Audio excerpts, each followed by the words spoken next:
Hey, good morning and happy Sunday.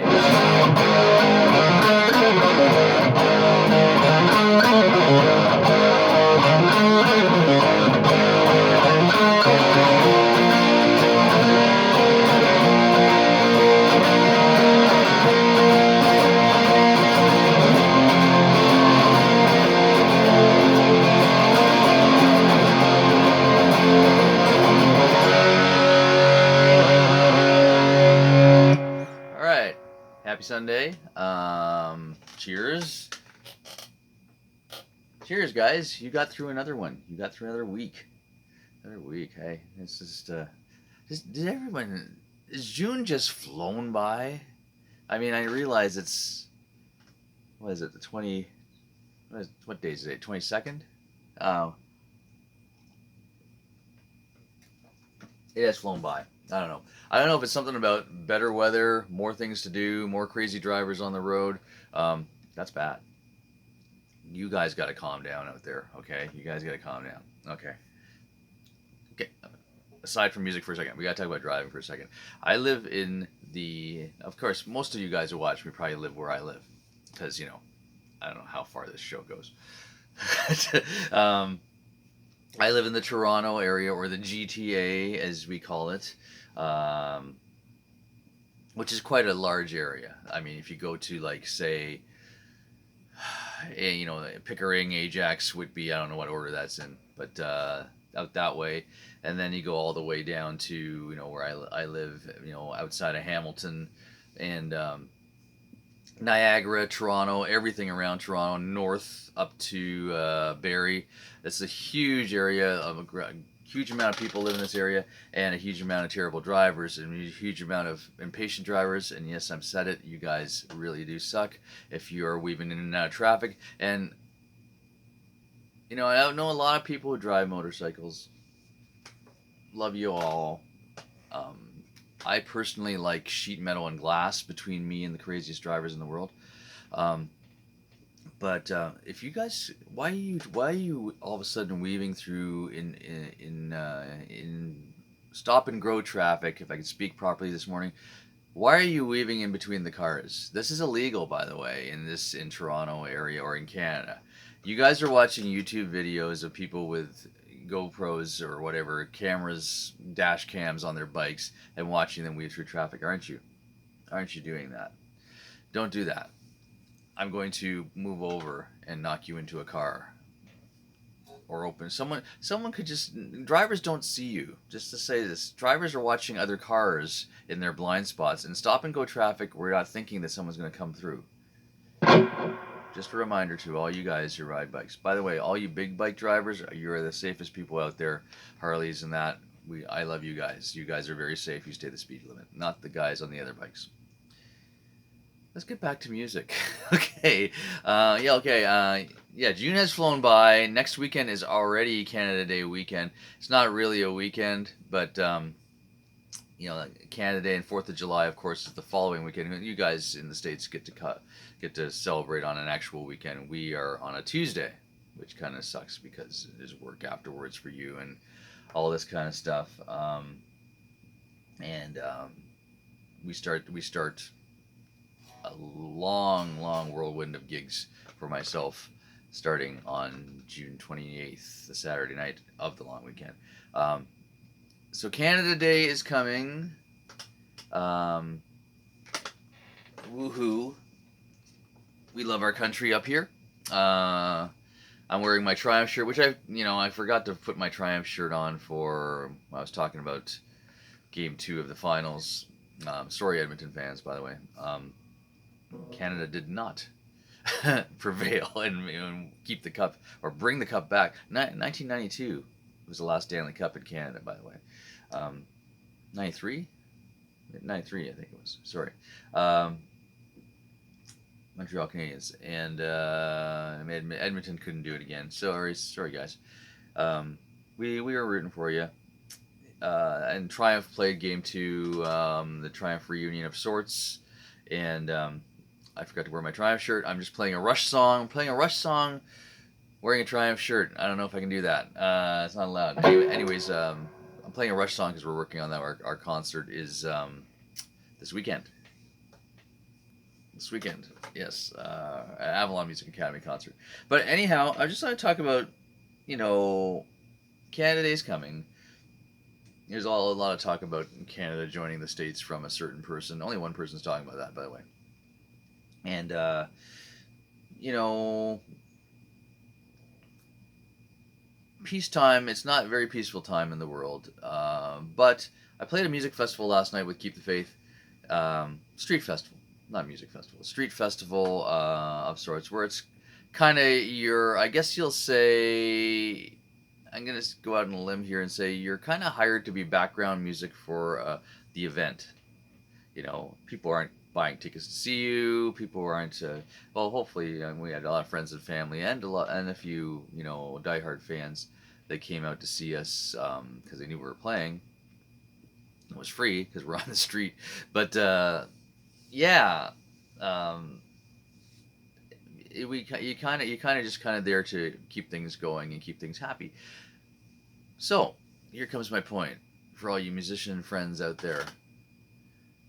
We're the first people to be undercut for price, even though an event might be making megabucks, or they might be funded by the government or the municipal government or sponsorship and all that, and there's a huge tank of money to put this event on.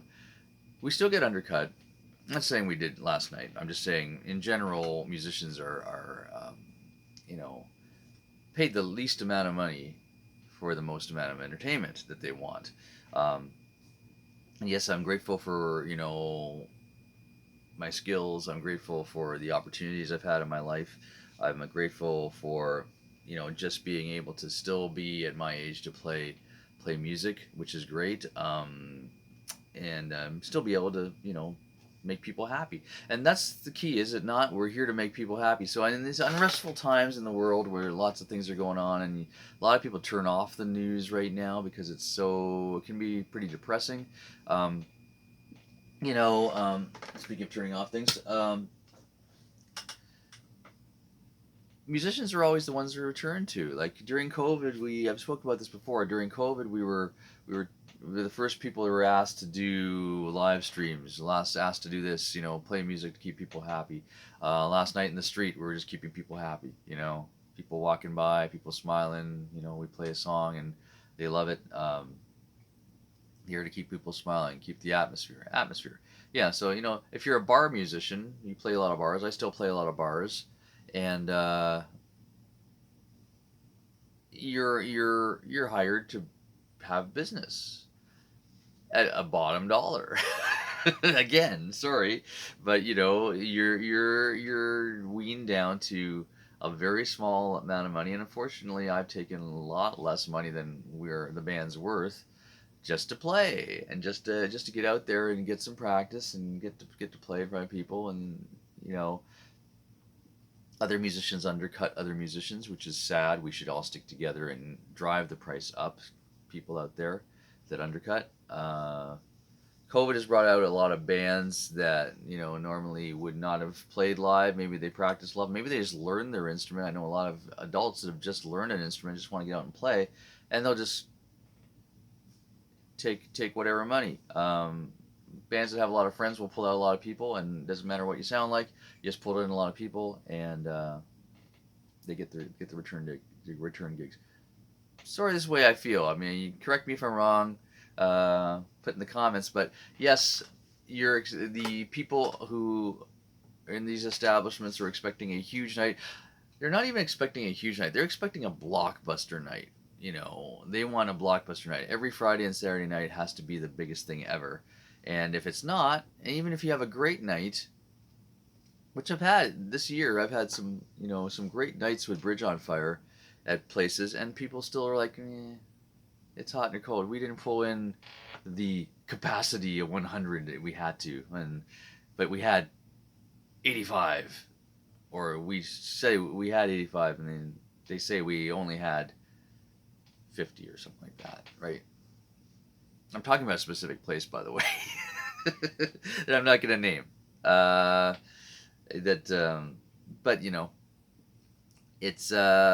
it's one of those things where you want the best entertainment for the bottom dollar. It's almost like, when they talk about the space shuttle going up, that's the highest technology for the lowest bidder, who was the contractor for parts on the space shuttle. And so you want the lowest bidders, parts on that thing, right? Is that what you want? So anyhow, that was my rant for today. I was supposed to talk about Canada today and stuff, but yeah, that's my rant to back up all the musicians out there that are struggling and trying to still make a living and do everything they can to make the show better and better and better. And then people would say, "Yeah, you guys did well. You guys did great." I can't say much more about this. You guys comment if you like. Yes, we are the first people you turn to, musicians, for bad times and everything else. But they're also the first people to say, "Hey, you know, $2,000. Can't you do it for 15? Or better yet, you know, each guy gets this much. Unless a smaller band gets more. That kind of makes sense if you got a 6-piece or some 10-piece orchestra that comes in. You got to pay everybody and make it worth their while. A 3-piece band who comes in still goes through the same amount of practice, rehearsal, time put in, and if I was a dishwasher, I could be trained pretty quickly to wash dishes. If I was a computer programmer, yeah, I'd have to go to school for that. Um, if you're a mechanic, you probably put a lot of time into your job. The time we put in is a lifetime work. We have to practice the skill, hone the art, and play the things everybody wants to play. If you're a musician who plays out there, you have to learn a huge amount of material just to please you people that would ask for George Thorogood and AC/DC, and we don't play that. And maybe we will play it just to appease you, but we do what we do. It's a fact of life. Chris from our Chris Newman, who is watching this, who does a little section of our show about when the band played bars, and we're Bon Jovi tribute, and people are still requesting Enter Sandman and other songs like that, or AC/DC. And it's true. I came to a bar. I want to hear what I want. I paid my money for my beer. I want to hear what I want to hear. You know, just absorb the band, enjoy the band. That's the band, and that's it. Enough said. Anyways, I had to go off sometime. I mean, it's just you work hard, and I guess we're just all looking to be appreciated. Okay. Anyhow, it's going to be a big summer. This is kind of our kickoff to summer. Yesterday, or this Friday the 20th. If you haven't noticed already, I haven't said it, but this is actually pre-recorded because our concert is on Sunday the 22nd, which I'm going to be airing this show, and I'll be so busy from 6 a.m. to probably 6 p.m. I think I'm supposed to return the rental truck at 6 p.m. So that's my deadline. 6 a.m. to 6 p.m. 4 shows, Avalon Music Academy, Braemar House School, 62 Baxter Street. Who cares? Why am I telling you this? It's already over if you've seen this show on Sunday. Anyhow, no. Anyways, that's a big thing. We're still practicing. Analog Kid was one of the songs I have to play with one of my great students, Liam. And so it's kind of kicking off the summer. Keep the faith. Watch the Toronto area. We are all over the place. Jacob and I are starting to get out there for the duo again, doing more and more shows. We'll be doing some patio stuff coming up. Nothing is in stone yet, so I cannot tell you dates because there really aren't any firm ones. Bridge on Fire will be back at Pierside Pub. Brent, we love you. Pierside Pub on July 11th. Watch the Facebook. I'll be posting some stuff. July 11th, and then our good friends at Cabanas the next night on July 12th. Be there. Please be there. I turned my amp off. Enjoy what's left of June, which is another week. Even though it's blowing by, there's still another week, people. Congratulations to everybody who graduated. Congratulations to everybody who's starting their exams. I have a lot of students that are in that exam, high school age. cheers to you guys, and we'll see you in the summertime. I'm open all summer for lessons. Just to throw that in for everybody. Anyways, take it easy, guys. Have a good one. Enjoy. See you. Bye.